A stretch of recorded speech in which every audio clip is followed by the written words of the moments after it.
Welcome to the last breakfast. Please enjoy the video. You start by turning on System Navigation Gestures, open Settings, and go straight to Display, then Navigation Bar. Choose Full Screen Gestures because those replace the 3-button layout for faster screen real estate. Once done, accept any on-screen prompts and watch the short demo. It shows the core swipes. You try a quick swipe up for home, a swipe from the side for back, and an upward hold for recent. Practice those now to build muscle memory.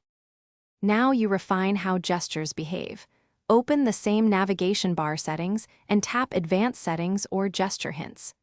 Adjust sensitivity and edge width so the phone detects your swipe reliably, because under or oversensitivity causes frustration. Once adjusted, toggle hints on if you want visual guides or hide them for a minimal look. Make sure to enable one-handed mode or assign gesture shortcuts. These save time. To finish, integrate gestures into daily use and watch for conflicts.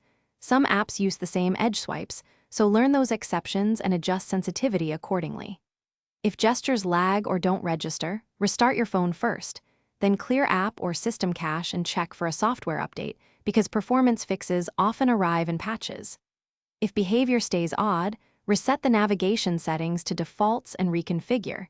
This cleans up corrupted options. That single troubleshooting step solves most stubborn issues quickly.